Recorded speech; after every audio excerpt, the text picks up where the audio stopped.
다 같이 성경을 들고 일어서시기 바랍니다. 봉독해 드릴 하나님의 말씀은 에베소서 5장 8절에서 10절 말씀까지를 제가 봉독해 드리겠습니다. 이것은 하나님의 말씀입니다. 너희가 전에는 어두움이더니 이제는 주 안에서 빛이라. 빛의 자녀들처럼 행하라. 빛의 열매는 모든 착함과 의로움과 진실함에 있느니라. 주를 기쁘시게 할 것이 무엇인가 시험하여 보라.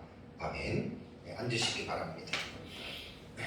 목이 조금 잠겨서 제가 조금 이렇게 목소리가 좀 많이 변했죠. 좀 듣는데 조금 어색하더라도 양해하시기 바랍니다.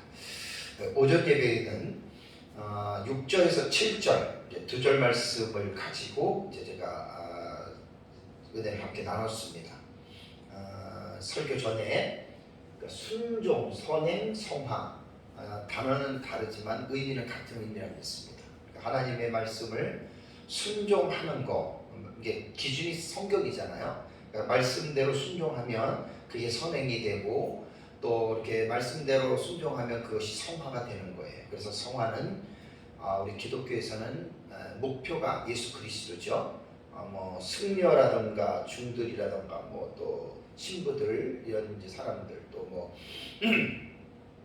어떤 나름대로 뭐 또 그 수행한다는 사람들은 그 목표가 없습니다. 뚜렷한 목표가 자기 자신을 비우고 뭐 자기를 찾고 뭐 그렇게 하지만 우리 기독교는 그런 게 아니라 바로 예수 그리스도 하나님 그분이 우리의 목표가 되기 때문에 그 부분들을 이해하는 것은 정말 너무너무 중요합니다.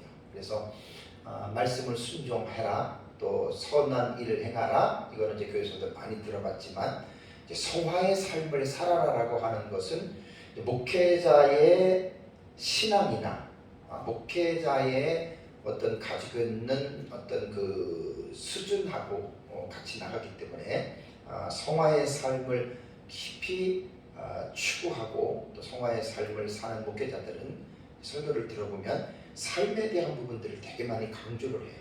제가 이제 에베소서를 지금 이제 1장부터 5장 이제 오늘 이번 시간에 10절까지 설교를 하는데 4장 이후부터는 에베소서 자체가 그런 내용이잖아요. 그죠? 이 성화란 말이에요. 성화. 그래서 성화라고 하는 용어를 잘 안 들어본 분들을 위해서 제가 이제 성화는 구원론에서 나오는 순서의 성화라고 하는 부분이 들어간다라고 하는 말을 제가 이제 시간마다 여러분들에게 말씀을 드렸습니다. 그래서 예수 믿는다는 것은 정말 예수님 닮는 겁니다. 예수님처럼 생각하고 예수님처럼 말하고 예수님처럼 행동하는 것이 이것이 바로 성화죠. 이게 기독교고.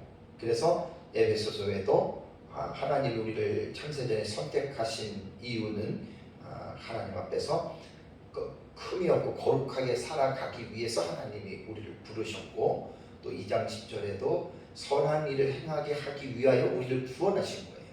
그래서 정상적인 기독교, 정상적인 그리스도인은 당연히 예수를 믿고 또 의롭다 칭함을 받았으면 당연히 이제 성화의 삶을 사는 거예요. 예수님을 본받는 삶을.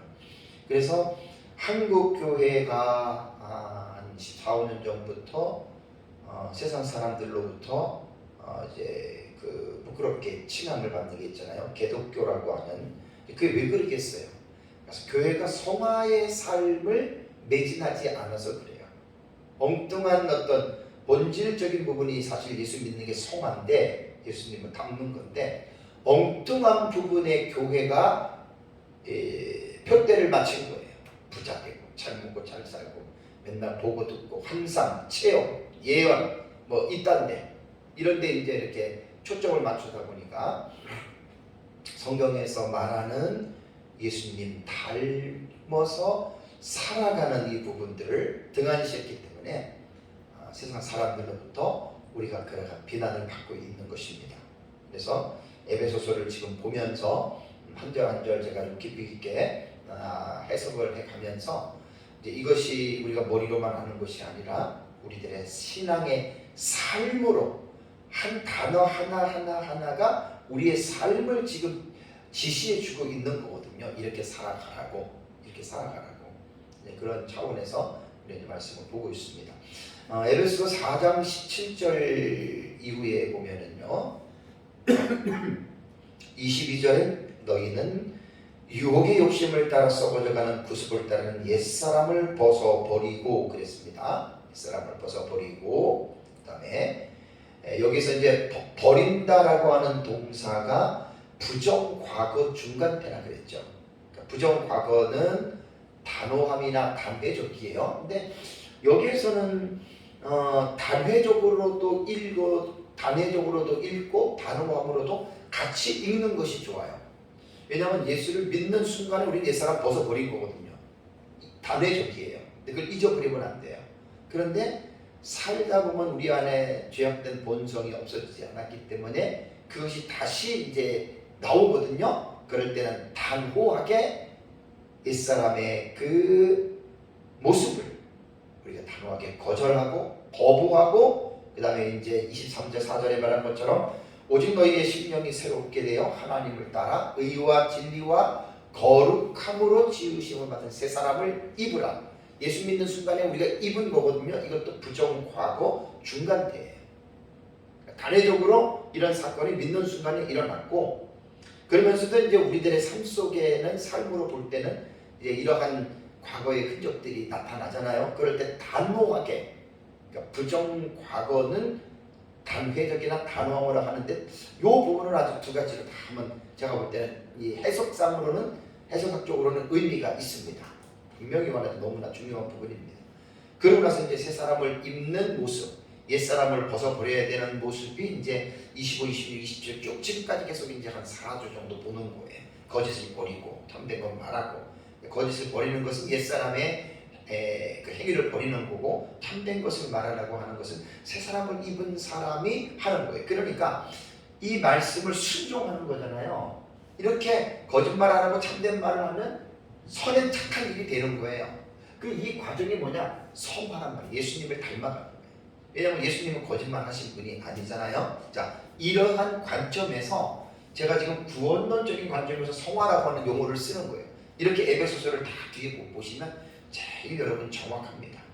그래서 오전에는 이제 6절과 7절의 말씀을 가지고 불순종의 아들들이 말하는 헛된 말에 속임을 당하지 말라라는 경고의 교훈을 들었습니다. 왜냐하면 헛된 말은 5장 3절에서 4절에서 누추함과 어리석은 말, 희롱의 말, 언어에 관계된 부분이니까 이런 말이라기보다는 하나님의 진리를 속이는 거예요. 그래서 하나님의 진리를 속인다는 말은 왜 그러냐면, 이렇게 말하는 자들이 하나님의 진노를 받는다고 그랬잖아요. 심판을 받는 거예요. 그러니까 우리가 누추한 말, 희롱의 말을 한다고 그것 때문에 심판을 받는다? 그럴 수도 있겠지만, 그러나 여기에서 말하는 하나님의 진노가 불순종의 아들들 가운데 임한다라고 하는 말은 하나님의 진리, 그 성경 말씀이잖아요. 하나님의 진리를 이제 반역하는 거예요. 반역하고, 그다음에 이제 진리를 속이는 거죠.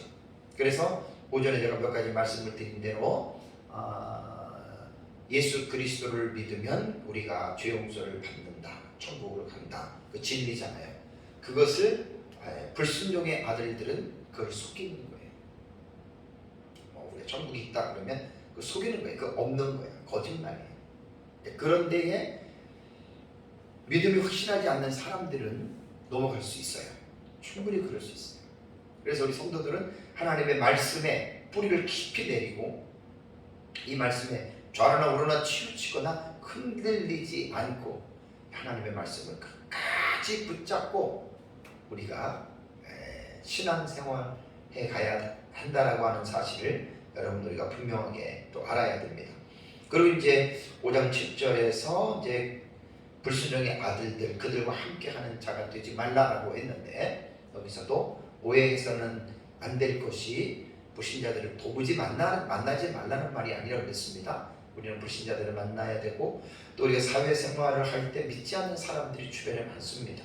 그들을 그렇게 만나지 말라는 말이 아니라, 불순종의 아들들이, 불신자들이 죄를 짓는 그 모임에 그런데 함께하지 말라라고 하는 의미다라고 말씀을 드렸습니다. 이번 시간에는 8절부터 10절의 말씀에 대해서 제가 말씀을 살펴보겠습니다. 그래서 8절에서 10절의 말씀을 전체적인 윤곽적으로 제가 대략적으로 말씀을 드린다면, 에베소 교회 성도들이 예수 그리스도를 믿음으로 땅에 속한 옛사람을 벗어버리고 하늘에 속한 새사람을 입은 존재라는 사실을 계속 상기시켜주는 거예요. 22절, 24절에 있는 내용을 계속 상기시켜주면서 이것은 6장 끝까지 지금 끌고 가는 거예요. 이게 성화예요. 성화. 예수 그리스도를 닮으라는 말이거든요. 이 말씀을 순종하라는 거고, 이 말씀을 순종하면 그게 선행이 된다. 이렇게 우리는 말씀을 읽어야 됩니다. 본 문장에서는 에베소 교회 성도들이 주 안에서 그들의 신분이 바뀌어진 것을 말하고 있죠. 뭐로? 어두움에서 빛으로 바뀌어졌다라고 하는 것을 바울이 상기시켜주고 있습니다. 우리도 마찬가지입니다. 우리가 신앙생활하면서 우리 예수를 믿고 우리가 구원받은 하나님의 자녀가 됐다면, 우리도 과거에는 어두움이었는데 지금은 빛이에요. 그러면서 이제 그 8절을 보면은 빛의 자녀들처럼 행하라. 어둠이었을 때는 어두움의 행동을 했는데 이제는 빛으로 바뀌어졌으니까 빛의 자녀들처럼 살아가라, 그 말입니다. 그러면서 빛의 열매가 무엇인가? 그 부분에 대해서는 9절에 이제 모든 선함과 의로움과 진실함에 있다라고 9절에 말을 하고 있고요. 그다음에 이제 10절에는 바울이 에베소 교회 성도들에게 주를 기쁘시게 할 것이 무엇인지 시험해 보라. 이게 분별하라는 말이에요. 이게 이제 오늘 말씀을 살펴볼 대략적인 내용입니다. 첫 번째는 8절에서 에베소 교회 성도들의 과거와 현재 상태를 비교해서 상기시켜주는 말이죠. 8절을 다시 볼까요? 너희가 전에는 어두움이더니 이제는 주 안에서 빛이라. 빛의 자녀들처럼 행하라. 자, 8절, 7절에서 지금 연결되는 거예요. 그죠? 1절부터 쭉 지금 5장이 연결이 되잖아요. 근데 우리말 성경을 보면 8절을 여러분 보시면 너희가 전에는 어두움이더니라고 말을 했기 때문에 앞에 있는 6절, 7절에 있는 내용과 문맥상으로는 의미가 다르지만 이것이 앞에 있는 것과 연속되면서 혹은 어떤 관계를 가지고 있느냐에 대한 그 접속어가 우리말 성경에는 없죠. 그죠? 7절에 되지 말라 그러고 너희가 전에는 어두움이더니 이제는 주 안에서 빛이라 이렇게 말을 했잖아요. 헬라어를 보면은 여기에 종속 접속사가 나옵니다. 그것이 뭐냐면 가르라고 하는 접속사입니다. 가르. 이게 뭐냐면 이유를 설명해 주는 거예요. 이유. 무슨 이유? 앞에서 나온 문장의 내용. 이 종속 접속사란 말이에요. 종속 접속사. 뭐예요? 종속 접속사는, 종속은 뭐죠? 딸려 있는 거예요. 딸려 있는 게 앞에 절과 딸려 있다는 말이잖아요. 종속 접속사, 연결시켜주는 품사예요. 이 이유이기 때문에 이는 이렇게도 되고, 가장 쉬운 게 뭐냐면 왜냐하면으로 읽는 것이 가장 읽기가 좋아요. 원문에는 가르라고 하는 종속 접속사가 나오거든요. 다시 한번 8절을 볼까요? 자, 7절 8절을 읽으면 그러므로 그들과 함께 하는 자가 되지 말라. 그리고 너희가 전에는 이렇게 우리말을 읽잖아요. 종속 접속사를 넣으면은 그들과 함께하는 자가 되지 말라. 왜냐하면, 이 가르란 말이에요. 가르. 왜냐하면 너희가 전에는 어둠이더니 이제는 주 안에서 빛이라, 이 말입니다. 한국어 성경 교회에 제가 이제 그 베들레헴 한 11개 역번 정도가 있어요. 그 지금도 조금 전에 오전 예배 마치고 또 보고 집에 또 이렇게 번역 성경들 몇 개 있는 거 봤더니 가르를 번역한 성경이 하나도 없어요. 유일하게 하나 딱 있어요. 그게 누구 성경이라고 그랬어요? 마사 이학재 교수님이 번역한 성경. 나는 마사 성경은 지난주 어제 그러니까 토요일 날 마사2가 나왔어요. 계정으로 좀 수정해가지고 나왔는데 저는 그 마사 성경을 많은 사람들에게 저는 추천할 겁니다. 왜냐하면 직역을 한 성경 중에서는 제가 볼 때는 우리나라 15개, 16개 버전 중에 최고예요. 에베소서만 해도 벌써 거의 종속 접속사 같은 경우 관계절을 우리말 성경에는 넘어간 게 한 50%가 내가 볼 때는 그래요.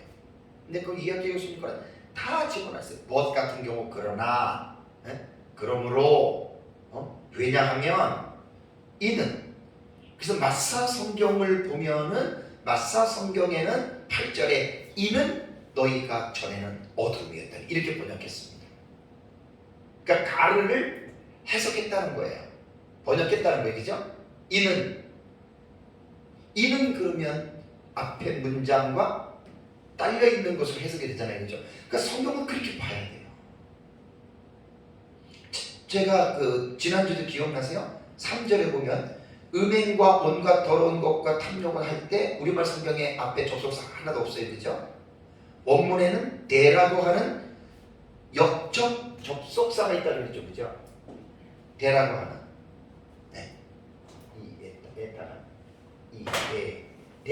하는 대라고 하는 이것이 접속사인데 이게 앞에 1, 2절과 3절의 내용을 읽어보면은 반대가 되는 내용이에요. 그래서 여기 대를 역적 접속사라고 해요. 1, 2절의 내용과 3절의 내용은 내용상으로 볼 때는 정반대거든요. 사랑하라 그랬고 하나님 본받아라 그랬고 사랑하라 그런 거고 그 다음에 3절을 보면 음행과 온갖 더럽고 탐욕 나오잖아요.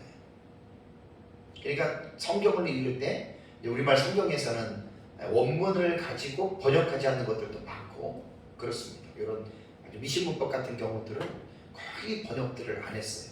그게 좀 아쉽다는 말입니다. 그러니까 다시 8절 보실 때 8절은 7절과 8절을 읽을 때 8절 앞에 가르를 집어넣어야 돼요. 왜냐하면 혹은 이는을 집어넣어야 돼요. 그 오전에 6절과 7절을 제가 설교를 했잖아요. 헛된 말로 속이지 못하고 왜냐하면 하나님의 진노가 불순종의 아들들에게 임하니까 그러므로 너희는 그들과 함께 하는 자가 되지 말아라. 그러면서 8절에는 왜냐하면 이런 것들이 독자들로 하여금 성경을 읽는 독자들로 하여금 환기가 되는 거예요. 네? 그들과 함께하는 자가 되지 말라. 왜냐하면 이유 접속사라 그랬잖아요. 가르가 되게 많이 나옵니다. 왜냐하면 너희가 전에는 어두움이더니 이제는 주 안에서 빛이 됐다는 겁니다. 바울은 에베소 교회 성도들에게 에베소서를 보면 그들의 과거와 현재와 미래에 대한 시상들을 아주 분명하게 구분해서 교훈합니다. 시상이라고 하는 뜻이 과거, 현재, 미래의 시간적인 그것을 말을 해주는 거잖아요. 전에는, 이제는, 앞으로 이런 것들, 그때에 뭐 이렇게 상당히 그 과거, 현재와 미래에 대한 시상들을 분명하게 바울은 에베소서에서 이제 표현을 하고 있습니다. 그래서 이제 에베소 교회 성도들이 과거의 상태와 현재의 상태는 어둠과 빛으로 이렇게 묘사했는데 그렇다면 어둠이라고 하는 이 스코토스라고 하는 이 단어는 뭐 영어로 말하면은 뭐 암흑, 다크니스라고도 번역이 되고요. 그다음에 gloom, 어두움이라고 됩니다. 근데 이 스코토스는 어둠이라고 한 이 스코토스는요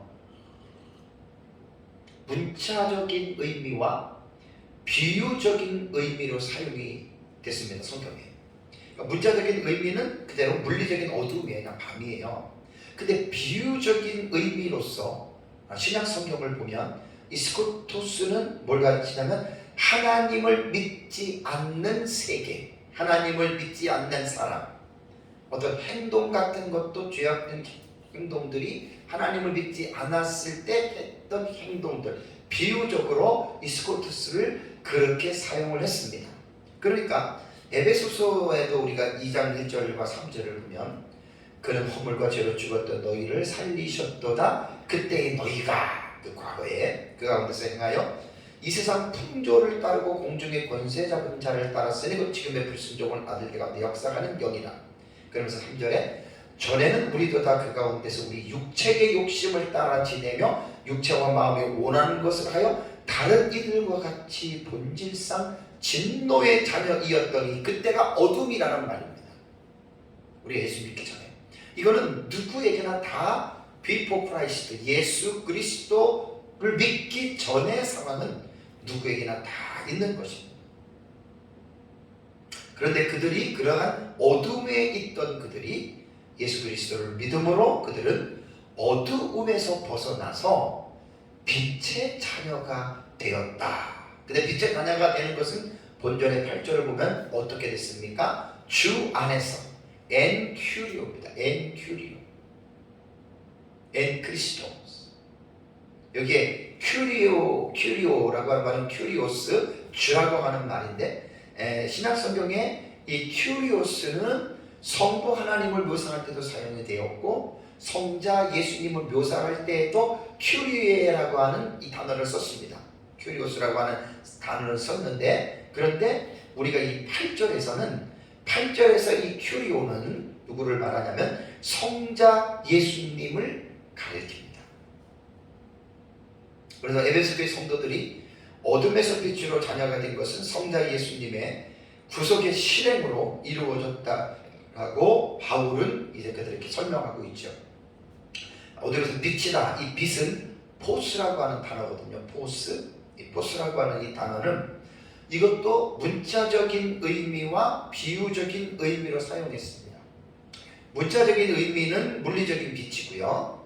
그 다음에 비유적으로는 하나님께 속해 있는 사람들, 또 선을 행하는 일들, 이런 것들은 다 비유적으로 포스라고 하는 빛으로 이렇게 사용을 했습니다.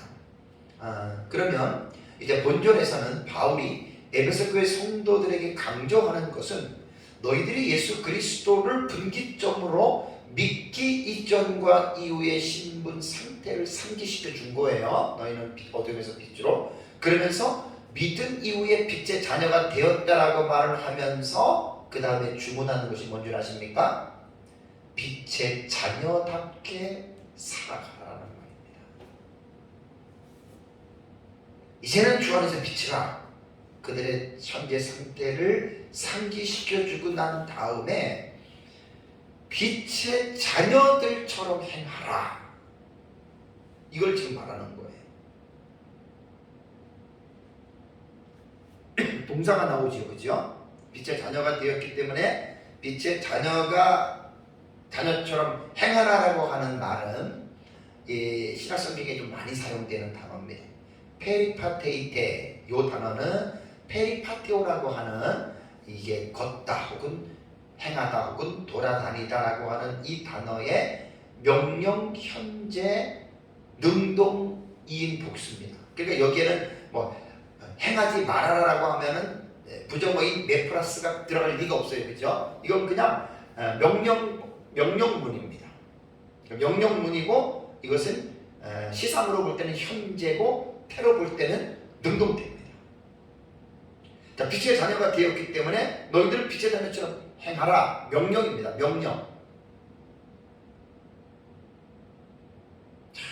명령입니다.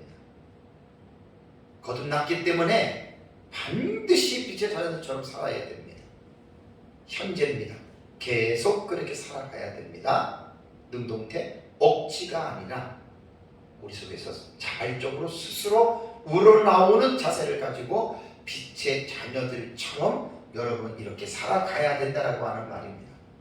이 페리파테오가 신약 성경에 95번 사용이 되었다고 하는데요. 에베소서에서 7구절이 나오더라고요. 7구절. 거기서 이제 한 구절이 2번 더 나와요. 자, 문장을 살펴보면 믿기 이전에 너희들이 행했던 그것이 2장 2절 보세요. 2장 2절에 그때의 너희는 그 가운데서 행하여, 물론 과거지요. 이건 이 페리파테오라고 하는 단어가 여기 나오고 다음에 2장 10절 우리도 그 가운데서 행하게 하려 하시리라. 이거 다 페리파테오입니다. 다음에 이제 믿은 후에 새 사람의 행위를 말할 때에도 4장 1절을 볼까요? 이게 설교했던 부분이에요. 4장 1절을 보면은 너희가 부르심을 받은 일에 어떻게 합당하게 행하여, 부정과거 능동태라 그랬죠. 행하는 걸 어떻게 행하라고요? 부정과거니까 단호하게 행하라는 말이에요. 우리가 성경을 읽을 때 그냥 여러분 부르심에 받을 일에 합당하게 행하십시오 이렇게들 보통 설교자가 설교를 하잖아요. 근데 여기에서는 4장 1절에는 부정과거예요.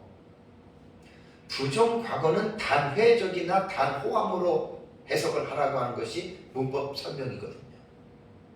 그러니까 합당하게 행하십시오는 그냥 행하십시오 이렇게 말하면 안 되고 단호하게 행하십시오. 강조하는 거예요. 강조.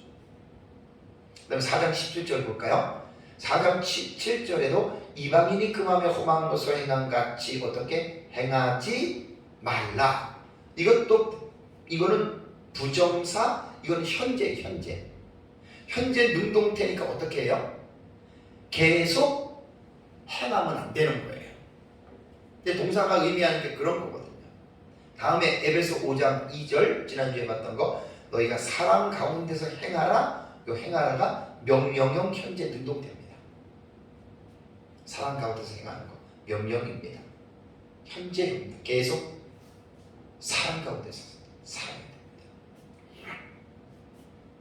그 다음에 이제 5장 8절은 제가 지금 설명하는 중이고 5장 15절 보세요. 5장 15절 보면 그런즉 너희가 어떻게 행할지를 자세히 주의하여 이것도 직설법 현재 능동태입니다. 현재 능동태입니다. 그러니까 우리가 오전 시간에도 말씀을 드렸지만 구원론의 입장으로 볼 때 신이 된 자는 반드시 성화의 삶을 살아가게 되어져 있습니다. 그러니까 칭의에서 구원론을 딱 스톱시킨 사람들은 율법 폐기 사상을 가지고 있기 때문에 칭의 됐으면 걱정할 것 없다. 구원을 받았다. 그 성경을 구원론을 잘못 이해하고 있는 사람들입니다. 그래서 여기에서 그런즉 5장 15절에 너희가 어떻게 행할지를 직설법 현재 능동태이기 때문에 그리스도인들 새 사람을 입은 사람들은 항상 어떻게 행하는지를 주의해서 사는데 이게 능동태이기 때문에 칭이 된 자는 반드시 성화의 삶을 살아가고 있다라고 하는 종교개혁자들의 구원론에 부합하는 거예요. 절대로 구원은 어떤 한 부분에서 멈추면 안 됩니다. 소명부터 시작해서 영화까지 구원은 전체적으로 마지막 완성이 영화의 단계에 들어갈 때 구원이 완성되는 것으로 이해하고 그렇게 가르쳐야지 마치 칭이 되고 양자되고 하나님의 자녀가 됐으니까 이제는 끝이 된 것처럼 그 이유를 가르치지 않으면 그 기독교 반쪽짜리 기독교밖에 안 됩니다. 그래서 성화를 강조를 많이 해야 됩니다. 교회는. 성화는 구원의 조건이 아닙니다. 구원받은 결과로서의 성화를 성경이 바로 그거를 이제 말을 하고 있죠. 그래서 다시 8절로 돌아가면 본절에서 빛의 자녀들과 어둠의 자녀들의 삶을 전반대로 비교하면서 바울의 에베소교회 성도들이 이전에는 그랬지만 이제는 빛의 자녀가 되었기에 너네는 이제는 빛의 자녀들처럼 살아가라 그겁니다. 빛의 자녀들처럼 살아가라.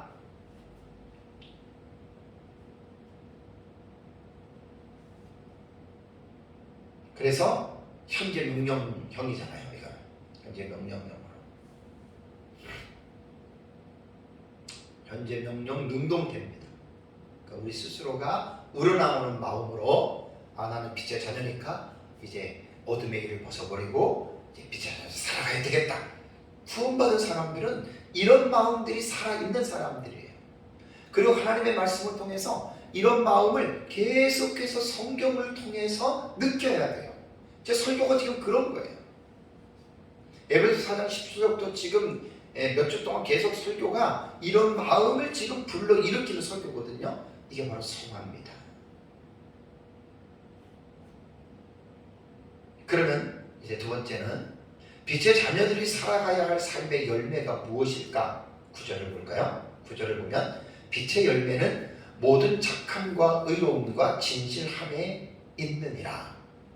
자, 빛의 열매를 맺어야 돼요. 우리 빛의 자녀니까 그 빛의 열매가 뭐냐? 그것이 이제 4장 10절부터 계속 우리가 그 주제잖아요. 하늘에 속한 새 사람을 입었는데 하늘에 속한 새 사람이 바로 무엇이냐? 그래서 제가 윤리적인 지침들에 대해서 이제 본문에서 이제 추려가지고 설교들을 하고 있는데요. 오늘 그 9절에서는 모든 착함과 의로움과 진실함이 빛의 자녀들이 행해야 할 빛의 열매입니다. 자, 그럼 세 가지 의미를 살펴볼까요? 착함, 아가도시네라고 하는 이 헬라어 단어는 굿드니스입니다. 선함, 굿드니스예요. 선함입니다. 이 단어는 딱 착함은 신약성경에 4번 나와요. 4번 나오는데 에베소서 5장 9절 오늘 본문에서는 의로움과 진실함 함께 빛의 열매에 들어가고, 이게 갈라디아서 5장 22절에는 성령의 열매로서 양성이 나오죠. 그죠? 여기 성령의 열매가 요 아가도신이에요. 다음에 로마서 15장 14절과 로마서 15장 14절을 두고 대해서는 그리스도인의 삶의 본질에 속한 부분을 말합니다.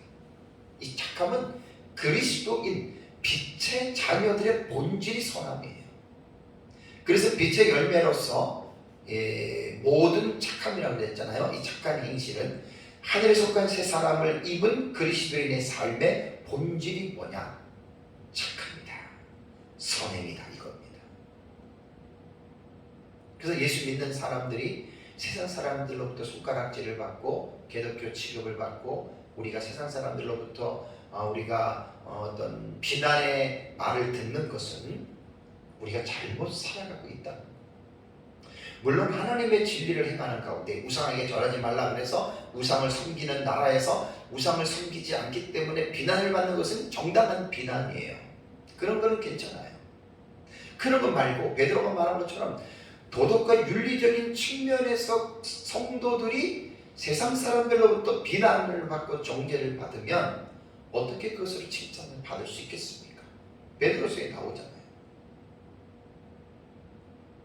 그러니까 모든 착한 행실은 그리스도인의 삶의 본질입니다. 본질. 그러니까 예수 믿는 사람은 착한 사람이 되는 거예요.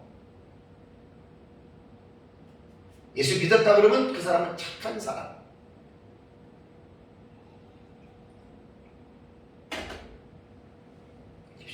물론 완전하게 착한 행실을 우리는 행할 수는 없지만, 그러나 이 말씀은 잘 기억해 두고 우리가 착한 행실의 본성을 자꾸만 찾아가면서 우리들의 삶 속에서 여러분도 그렇게 살아야 됩니다. 그렇다면 착한 행실의 기준은 뭘까요? 내가 생각하고 내가 경험한 기준에 의해서 착한 행실을 우리가 이렇게 말할 수 있을까요? 그게 아니죠.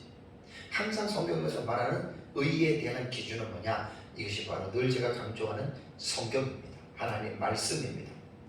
그래서 하나님의 말씀을 순종하는 것 자체가 착한 행위고, 하나님의 말씀을 순종해서 착한 행위가 그 사람이 성화가 되는 거예요. 거룩한 사람으로 자꾸만 이렇게 변화가 되는 거예요.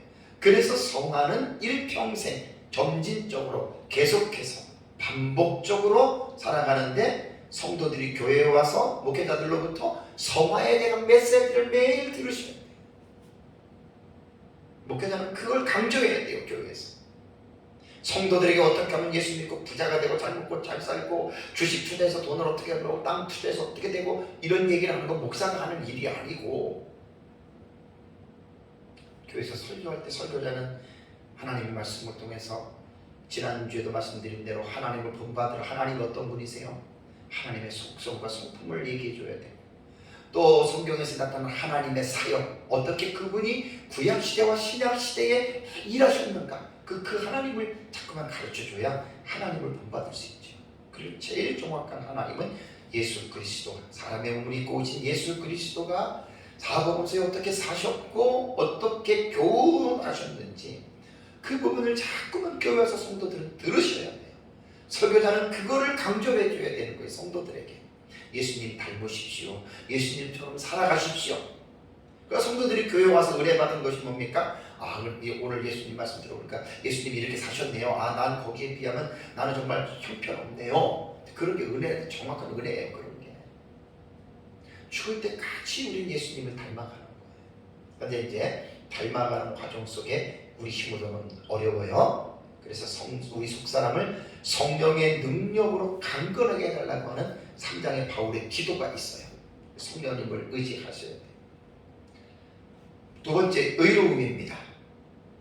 디카이오시네라고 하는 헬라어 단어, 의로움입니다. 이것은 하나님 앞에서 어떤 의무를 이행하는 자의 상태. 이건 하나님의 성품 속에 속성이 있잖아요. 그래서 이 의에 대한 성품은 하나님이 인간에게 나눠준 공유적인 성품이에요. 조금 전에 말한 착함도 선도 지난주에 내가 설교했잖아요. 비공유적 속성과 공유적 속성, 하나님과 사람이 함께 공유하고 있는 속성, 이 의로움도 그렇습니다. 세 번째, 진실함. 이 알레데이아라고 하는 이 단어는 진리입니다. 진리, 진실함. 고전 헬라어 문헌에서 보면 명사 알레데이아는 어원적으로 이게 무슨 뜻이냐면 가리워져 있지 않는 거예요. 그러니까 오픈되어져 있는 거예요. 그러니까 사실 그 자체를 정확하게 나타나는 거, 그게 알레데이아입니다. 그게 진리입니다. 그래서 알레데이아는 사건의 진상을 의미한다고 하는데, 진상이 뭐냐? 진상의 우리말의 의미는 사물이나 현상의 참된 모습이나 내용, 이게 바로 알레데이아의 의미예요.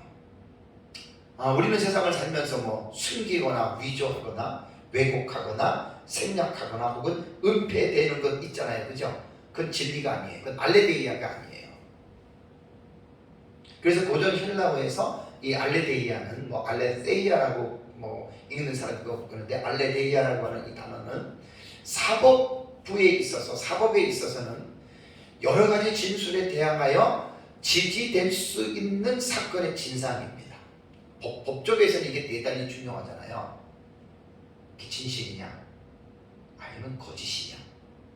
이 알레데이아가 사법에서 이렇게 사용이 됐고, 역사에서는 신화와 완전히 구별되는 팩트를 말합니다. 실제적인 사건, 이게 알레데이아입니다.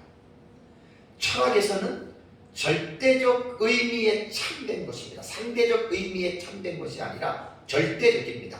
이것이 사실이다. 철학에서 이게 바로 알레데이아의 개념이거든요. 그래서 이 알레데이아는 우리가 일반적으로 거짓이나 거짓말에 반대되는 개념으로서의 진실을 이제 우리는 사용하고 있죠. 자, 하늘에서 본 새 사람을 입은 성도들은 진실한 삶을 살아가라는 말입니다. 진실해야 됩니다. 아까 앞에서도 선이라고 하는 거 있잖아요. 선도 우리 본질이에요. 이 알레데이아, 이 진리도, 의도 마찬가지고 진리도 마찬가지고, 이게 구원받은 사람들의 본질이에요. 물론 완전히 이렇게 될 수는 없어도 이렇게 되도록 정말 여러분 우리가 힘을 써야 된다는 말입니다. 그래서 에베소서 교회 성도들에게 4장에 보면 25절에 거짓을 버리고 각각 그 이웃과 더불어 참된 것을 말하라. 참된 것, 이 알레데이아라고 했잖아요. 진리. 거짓은 제가 거짓말 그때 4장 설교할 때 말씀드렸잖아요. 거짓의 아비가 사탄입니다. 거짓말은 절대로 하면 안 됩니다. 그리스도인들. 그래서 4장 25절에는 진실한 말을 하라는 거고, 오늘 5장 9절에서 빛의 열매 중에 진실함이라고 하는 이 말은요, 진실한 말을 뿐만이 아니라 그리스도인의 삶의 모든 영역에서 거짓과 반대되는 이러한 진실한 삶을 살아가라는 말입니다. 진실은 모든 삶에서 나타나야 된다고 했습니다. 제가 가정으로 가볼까요? 부부가 한 몸이 됐습니다.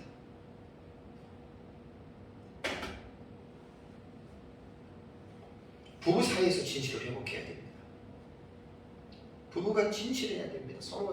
서로에게 대해서 부부는 진실해야 됩니다. 많은 부부들이 진실하지 못하고 다른 주머니 차고 있다. 뭐 이런 말들 하잖아요. 세상 사람들은 뭐 어쩔 수 없지만 그리스도인들 가운데 부부간에 이렇게 진실하지 못하면 행복의 깊이를 못 들어가요. 가정에서도 여러분들에게 가정의 부분에서 말씀을 드릴 텐데 엮이는 가정, 그러니까 정상적인 가정이 아니라는 거예요. 엮이는 가정은요, 디스펑셔널 패밀리죠. 엮이는 가정은 뭔 특징이 있냐면 말하지 마, 거짓말, 이런 것들이 특징이에요. 엄마한테 말하지 마, 아빠한테 말하지 마, 오빠한테 말하지 마. 엮이는 가정이 나타나는 대표적인 특징입니다. 그래서 부부 간에 말 안 합니다. 또 부모와 자식 간에 말 안 합니다. 여러분이 가슴 아픈 일이에요. 특히 기독교인의 가정에서 이렇다면 이건 정말 가슴 아픈 일이에요. 우리는 빛 가운데 사는 사람들이거든요. 우리는 오픈된 삶을 살아야 돼요. 가정사역에서 제가 가정에 들어갈 때 이 부분은 조금 더 자세하게 좀 제가 이제 말씀을 드리고요. 가정에서뿐만이 아니라 기독교인들이 사회의 일원이잖아요. 그래서 사회에서 살아가잖아요. 어디서든지 간에 기독교인의 정체성은 진실해야 됩니다. 본질이. 때로 거짓의 길을 택하면 안 됩니다. 진실이 무너지면 거짓이 활개를 치거든요. 그리고 이 진실한 알레데이아의 이 덕목이 주님의 거룩한 몸된 교회에 이것이 중심이 되어야 돼요. 진실이. 교회가 진실 자체가 위협을 받게 되면 교회는 허물어집니다. 정말 우리 진실한 사람들이 되어야 됩니다. 거짓 없는 사람, 정말 진실한 사람. 예수 믿고 저 성경을 보면서 하나님은 정직을 기뻐하시고 진실한 사람을 기뻐하신다는 말을 예수 믿고 얼마 안 돼서 제가 성경을 통해서 깊이 깨달았어요. 은혜를 너무 많이 받았어요. 그래서 우리 정진이 날 때 이름을 정진이라고 지은 거예요. 정직하고 진실한 사람이 되어라. 진실해야 됩니다. 진실하지 못한 사람들은 친구로서의 자격이 없습니다. 교회의 직분자들도 진실하지 않는 사람들은 하나님의 나라에 제대로 일을 하는 사람들이 아닙니다. 그래서 진실한 사람들, 진실한 말을 해야 되고 진실한 행동을 해야 됩니다. 거짓말 시키거나 임기응변식으로 거짓말을 시키는 것은 그것은 빛의 열매가 아닙니다. 어둠의 열매라고 하는 사실입니다. 자, 모든 착함과 의로움과 진실함이 이제 빛의 열매라고 했는데 이것은 아까도 말씀드린 대로 하나님의 성품이, 하나님의 속성이 있는 것이고 이 하나님의 속성을 인간과 함께 공유하고 있는 것 중에 하나의 요소들이 되는 것으로 여러분들이 이제 기억을 하셔야 됩니다. 자, 그래서 이제 진실한 삶의 열매, 뭐 착함, 의로움, 이거는 우리 인간의 힘으로는 지켜내기 힘들어요. 저도 힘들어요. 디모데후서 1장 13절 14절 다시 한번 볼까요? 디모데후서, 제가 늘 말씀드리는데 이 말씀 너무 중요합니다. 이 말씀의 의미를 모르면 착함과 의로움과 진실한 삶을 살아갈 수가 없어요. 하나님의 말씀을 순종하지도 못하고 선행도 못하고 성화의 삶도 못 살아가요. 이게 비결이에요. 디모데후서 1장 13절과 14절 볼까요? 너는 그리스도 예수 안에 있는 믿음과 사랑으로서 내게 들은 바 바른 말을 본받아 지키고 순종을 요구하잖아요. 바울이 디모데에게 무슨 얘기를 했겠어요? 하나님 말씀 얘기를 했죠. 그 다음에 지키는 것을 어떻게 지키느냐 14절에 우리 안에 거하시는 성령으로 말미암아. 성령, 파라클레토스입니다. 보혜사 성령, 우리 안에 거하시는 성령으로 말미암아 뭐라고요? 내게 부탁한 아름다운 것을 지키라. 그러니까 신앙생활을 오래 해본 사람들은 이 말이 무슨 말인지 알아요. 내가 말씀대로 살아야 되겠다고 하지만 그게 쉽지 않거든요. 말씀대로 못 사는 나에게 엄청난 괴리감을 느껴요. 야, 내가 이거 어떻게 돼먹은 인간이 이렇게 한다고 놓고 못하고 그러거든요. 왜 그러느냐? 성령으로 말미암아 지킬 수 있다는 거예요. 성령을 많이 의지해야 됩니다. 성령을 의지해야 됩니다. 성령이 우리 곁에서 우리 안에서 우리를 도우시는 분입니다. 마지막으로 10절을 보시면 제 10절을 볼까요? 주를 기쁘시게 할 것이 무엇인가 시험하여 보라 이랬죠. 자, 바울은 9절에서 빛의 열매를 세 가지로 말했습니다. 모든 착함, 의로움, 진실함. 그렇다면 빛의 열매가 이 세 가지가 전부일까요? 그러진 않죠. 셀 수 없을 정도로 많아요, 빛의 열매는. 그런데 9절에서 지금 이어지는 10절의 말씀은 이 빛의 열매가 세 가지로 제한되지 않고 여러 가지가 있는데 그 빛의 열매를 기준하는 근거를 제시하는 본문으로 저는 이렇게 읽어요. 왜? 주를 기쁘시게 할 것이 무엇인가? 그럼 하나님이 기뻐하시는 행동을 했다면 그럼 무슨 열매가 돼요? 빛의 열매가 되는 거죠. 그래서 제가 본문을 읽으면서 10절의 말씀은 9절의 말씀과 빛의 열매에 관한 말씀과 무관한 말씀이 아니라 유관한 말씀인데 빛의 열매는 세 가지로 정해진 것이 아니라 수십, 수백, 수천 가지가 되는데 그 빛의 열매가 되는 기준과 근거를 제시하는 거예요. 주를 기뻐할 것이 무엇인가 시험해봐라. 여기 보면 기쁘시게 할 것이라고 하는 말은 유아레스토스라고 하는 헬라어 단어인데 만족스러운, 마음에 드는, 기분 좋은 이런 뜻으로도 번역이 돼요. 그러니까 하나님께서 만족하시는, 하나님의 마음에 드는, 하나님께서 기분 좋아하시는 그 일이 무엇이냐? 기뻐하는. 그래서 유아레스토는 신약 성경에 9번 나와요. 근데 제가 다 원어사전에 나온 걸 다 봤는데 디도서 2장 9절에서 오직 한 번 사람들에서 사용이 되고 유아레스토스는 거의 다가 항상 인간 행위를 향한 하나님의 태도예요. 우리가 가지고 있는 태도 하나님의 그걸 말씀한 거거든요. 그래서 이제 몇 가지 볼게요. 빌립보서 4장 18절에 내게는 모든 것이 있고 또 풍부한지라 에바브로티도 편에 너희가 준 것을 받음으로 내가 풍족하니 이는 받으실 만한 향기로운 제물이요 하나님을 기쁘시게 한 것이라.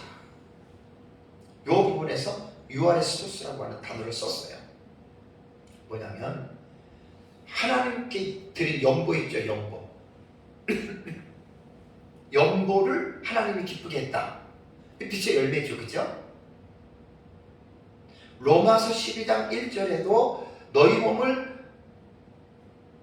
자비하심으로 너희 몸을 하나님이 기뻐하시는 거룩한 산 제물로 드리라. 우리의 몸을 하나님 앞에 산 제물로 드리는 거 하나님 기뻐하세요. 유아레스토스. 이게 빛의 열매라는 거예요. 로마서 14장 18절에도 그리스도를 섬기는 자는 하나님을 기쁘시게 하며, 그러니까 그리스도를 진실하게 섬기는 사람입니다. 여기는 이제 그 섬기는 게 무엇인지는 나오지는 명확하게 묘사는 하지 않았지만 우리 하나님을 참되게 여러분 목회자나 성도들이 교회를 섬기면 하나님 기뻐하세요. 그게 바로 빛의 열매고, 골로새서 3장 20절에도 자녀들아 모든 일에 부모에게 순종하라 이는 주 안에서 기쁘게 하는 것이야. 자식이 부모를 순종하는 것도 빛의 열매입니다. 유아레스토스라고 하는 단어가 여기서 사용이 됐어요. 고린도후서 5장 9절에도 그런즉 우리가 몸으로 있든지 떠나든지 주를 기쁘시게 하는 자가 되기를 원하노라. 그러니까 항상 살아있을 때든지 죽는 순간까지 이 그거죠. 여기 보면 이제 몸으로 있든지는 살아있는 거고 떠나든지는 죽은 거예요. 어떻게든지 간에 항상 주님을 기쁘시게 하려는 자세를 가지고 살아가야 된다. 히브리서 13장 21절에도 모든 선한 일이 하나님께서 예수 그리스도를 통해서 모든 선한 일을 이루어 하시는 것도 유아레스토스라고 썼어요. 기쁘시게 하는 일이다. 이 외에도 하나님을 기쁘시게 하는 행위들은 수도 없습니다. 왜? 하나님을 기쁘시게 하는 모든 행위들이 빛의 열매가 되는 거예요. 빛의 열매가. 우리 그리스도인들의 삶에 무엇이 우리에게 삶의 목표가 목적이 되어야 되겠습니까? 내 기쁨, 내 만족, 우리의 즐거움을 위해서 사는 게 아니잖아요. 바울은 성도들에게 우리는 그리스도와 함께 죽은 자들이에요. 갈라디아서에 보면은 내가 그리스도와 함께 십자가 못 박혔나니 그렇죠. 이제 내가 산 것이 아니다. 예수 믿기 전에 우리는 내가 나의 주인이 돼서 내 욕망대로 내 하고 싶은 대로 살았지. 우리가 예수 그리스도를 믿었다면 여러분 분명한 것은 고린도전서 6장인가요? 네. 고린도전서 6장하고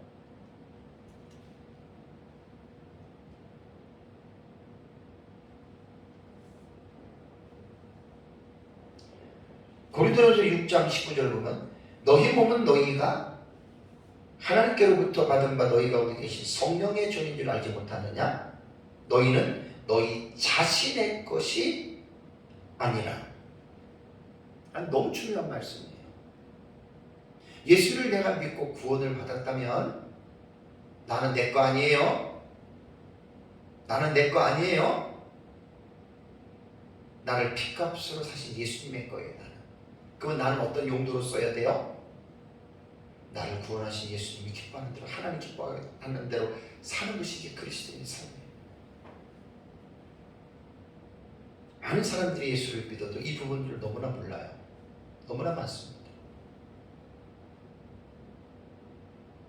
구원받은 사람은 자신의 것이 아니에요. 나를 핏값으로 주고 사신 그분의 소유예요. 우리는. 지금 너무 중요한 말인데 오늘 설교의 포인트가 아니기 때문에 넘어가겠습니다. 하나님을 기쁘시게 하는 행위는 많지요. 근데 여기에 보면은 이제 10절의 마지막에 시험해 보라 그랬죠, 그죠? 시험해 보라. 도키마존 테스예요. 이 도키마조라고 하는 단어의 이 분사가 명령적 분사예요. 현재 능동태예요. 그럼 시험을 어떻게 하라는 거죠? 계속적 용법이잖아요. 분사 현재니까, 그죠? 계속 시험하는 거예요. 그러니까 2월 달만 내가 하나님을 기쁘시게 하는 것이 무엇인지를 시험해보고 3월 달에는 조금 내가 좀 쉬는 차원에서 하나님과의 조금 떨어져서 3월 달에는 좀 내가 이제 무엇을 원하는지 그런 삶을 살다가 또 4월 달에는 또다시 하나님이 기쁘시는 이런 말이 아니에요. 분사 현재형은 계속 ing예요. 진행하는 거예요. 아침에도 점심에도 저녁에도 밤에도 꿈에도 하나님을 기쁘시게 하는 그 행위들이 무엇인지를 도키마죠. 시험해 보라는 거예요. 여기 이제 도키마조는 무엇이 참인지 결정하기 위해서 면밀하게 조사하는 거예요. 조사. 시험한다는 말이죠. 그래서 이 도키마조는 로마서 12장 2절에는 분별하다로 번역했습니다. 하나님의 선하시고 기뻐하시고 온전한 뜻이 무엇인지 분별하도록 하라. 이게 도키마조예요. 그러니까 빛의 자녀로 우리는 신분이 바뀌었잖아요. 빛의 열매를 맺어야 되잖아요. 빛의 열매를 맺기 위해서 매 순간 우리들의 삶 속에서 빛의 열매가 무엇인지를 우리는 도키마저 해야 돼요. 분별해야 돼요. 시험해야 돼요. 현재 능동돼요. 억지로 하는 게 아니라 내 마음에 우러나오는 대로 스스로 능동적으로 아침이나 낮이나 좀 밤이나 항상 언제 어디서나 나는 빛의 자녀라고 하는 현재의 정체성을 잊어버리지 말고 어떻게 하면 내가 하나님을 기쁘시게 하는 생각을 하고 어떻게 하는 것이 하나님을 기쁘시게 하는 행동을 하는지 가정에서 가정생활에서 또 친구를 만나서 직장에서 사회에 나가서 내가 하는 말과 행동이 어떻게 하는 것이 과연 하나님을 기쁘시게 하는지를 도키마저 하라는 거예요. 시험해 보라는 거예요. 분별해 보라는 거예요. 기독교에서 말하는 하나님을 기쁘시게 하는 기준과 근거는 이 세상의 도덕과 윤리나 사회적인 가치 규범들이 아닙니다. 오직 성경입니다. 이게 기독교입니다. 그래서 빛의 열매는 성경을 보면 다 나와 있어요. 성경을. 우리 믿음의 신실한 선진들이 이미 구약부터 신약까지 엄청나게 많은 모습들을 보여주고 있어요. 창세기 12장 1절을 보면 아브라함에게 본토지적 아비 집을 떠나 내가 지시하는 땅으로 가라. 하나님 말씀에 아브라함이 순종했죠. 하나님 기쁘시게 하는 일이에요. 수도 없습니다. 수도 없습니다. 그 성경이 다 그걸 말하는 거예요. 구원받은 사람은 다시 제론에서 말씀을 드리면 이제 구원받았기 때문에 이제 내 인생은 내 거고 이제 내 인생을 조금 더 해피하게 조금 즐기면서 살아야 되겠다.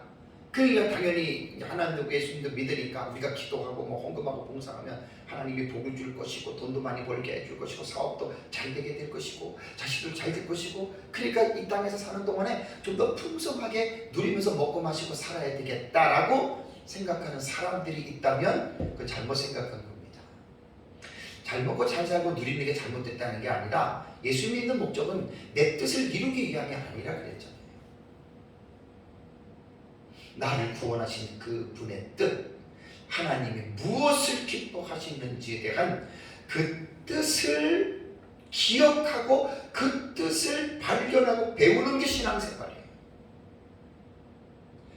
제가 올해 목회 33년째입니다. 늘 설교자는 성경을 연구하면서 성도들에게 이 하나님이 기뻐하시는 뜻이 무엇인지를 잘 연구해서 가르쳐 주는 게 설교자의 사역이. 쓸데없는 것들 많이들 하지요.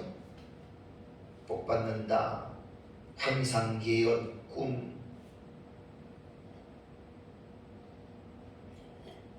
40년을 예수를 믿으면서 수많은 사람들을 저는 봐왔습니다. 한국교회 안에 기복신앙과 신비주의 신앙을 빼버리면 한국교회 완전히 무너집니다. 다 잘못된 겁니다. 기복주의, 신비주의, 기독교 정통신앙 아닙니다. 많은 사람들이 여기에 미혹되어 있어요. 오전에도 말씀드렸지만 요즘에 계속 에베소 설교에서 지금 성화의 부분을 강조하다 보니까 신앙생활은 예수님을 닮는 거예요. 예수님화 되는 거예요. 예수님화. 목사나 성도나 똑같습니다. 예수님을 닮는 겁니다. 이게 우리 신앙생활의 가장 중요한 목표고 목적입니다.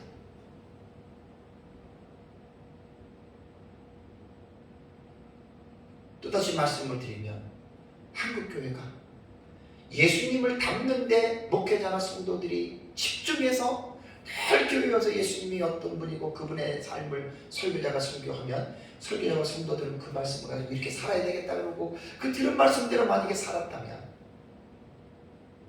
한국 사회에서 기독교를 개독교라고 부르는 일이 일어날 수 있을까요? 없지요. 너무나 안타깝게도 한국 교회가 너무나 기본적인 정도를 지금 벗어나고 있어요.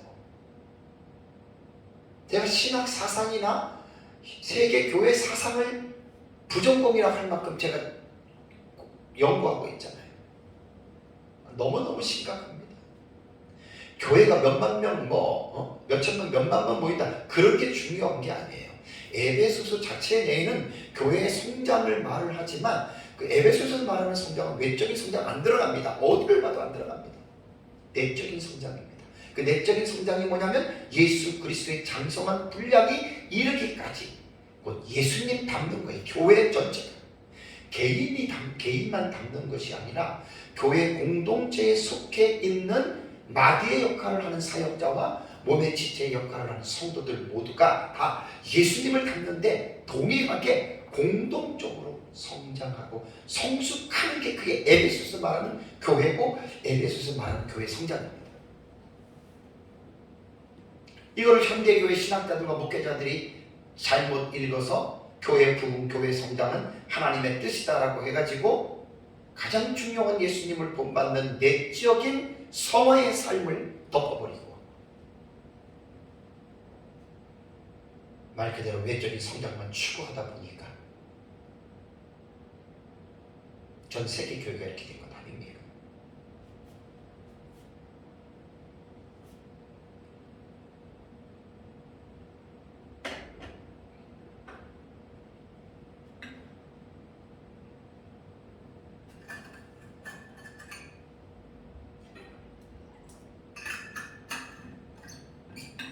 교회의 설교자들은 정신을 차려야 됩니다.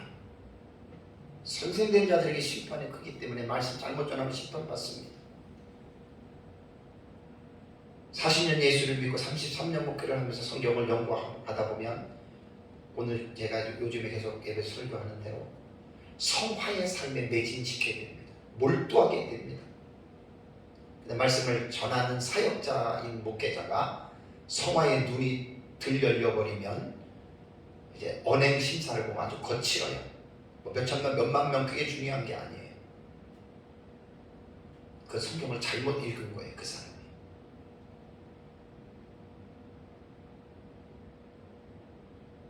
하나님을 기쁘시게 해드리는 삶이 뭐냐? 고린도후서 5장 9절을 보면 바울은 이렇게 말했습니다. 그런즉 우리는 몸으로 있든지 떠나든지 주를 기쁘시게 하는 자가 되기를 힘씁니다. 이게 구원받은 그리스도인의 삶의 본질이 돼야 돼요. 살든지 죽든지 주님을 기쁘시게 하는 데 힘써야 돼요. 자, 데살로니가전서 4장을 가보세요. 데살로니가전서 4장. 중요한 말입니다.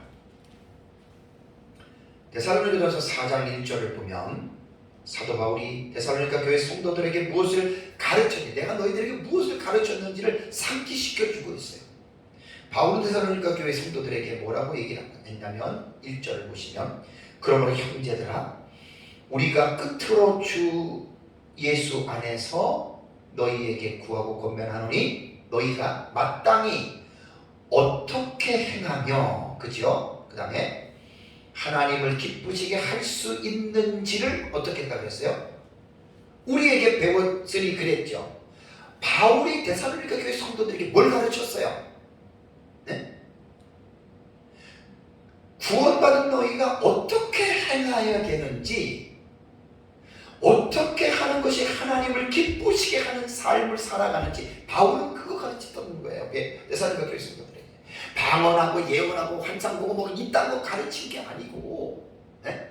예수님도 복 받고 부자 되고 뭐 누리고 그런 거 가르친 게 아니고 마땅히 너희가 어떻게 살아야 되느냐, 그 하나님을 기쁘시게 할 수 있는 것이 무엇이? 바울은 그걸 가르치는 거예요. 오늘 목회자가 이런 걸 가르쳐야지요. 오늘 교회 목사들이 이런 걸 설교 시간에 설교를 해야죠. 그래야지 성도들이 교회에 와서 구원받은 것으로 만족하는 것이 아니라 나는 어떻게 살아야 돼, 어떻게 하나님을 기쁘시게 하는 삶을 살아야 되는구나. 그러면 그런 설교를 많이 하면 그런 설교를 듣는 성도들은 많이 변합니다. 곧 성화의 삶이 깊어집니다. 곧 예수님을 많이 닮아갑니다.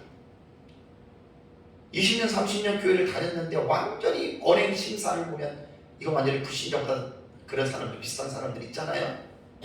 예수 잘못 믿은 거예요. 교회에서 잘못 가르치거나 잘못 배운 거예요. 에베소 지금 제가 4장 이후부터 성화라고 하는 용어를 제가 딱 들고 나왔어요. 성화. 구원론에서 되게 중요한 거란 말이에요. 성화. 이 부분을 명확하게 성도들에게 가르쳐야 돼요.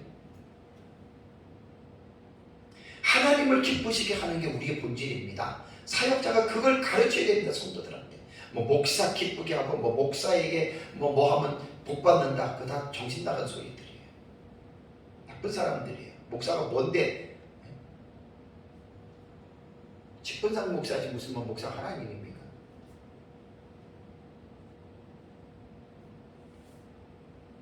그러니까 하나님을 기쁘시게 하는 것은 성도밖에 없어요. 불신자들은 하나님을 기쁘시게 할 수 없습니다. 로마서 8장 8절에 육신에 있는 자들은 하나님을 기쁘시게 할 수 없다. 자, 보세요. 왜 우리가 땅에 속한 육신의 옛사람을 벗어버렸느냐? 그렇게 살면 하나님 기뻐할 수 없어요. 살전 2장 15절에도 유대인은 주 예수와 선지자들을 죽이고 우리를 쫓아내고 하나님을 기쁘시게 하지 아니하고 그랬습니다. 앞에서의 말씀과 연계하여 생각해보면 구원받은 우리들이라도 완전한 존재가 아니기 때문에 우리는 땅에 속한 옛사람의 죄악된 본성이 우리 안에 끝까지 도사리고 있습니다. 그래서 마귀는 우리를 옛사람의 행실로 살아가도록 매 순간 유혹하고 있죠.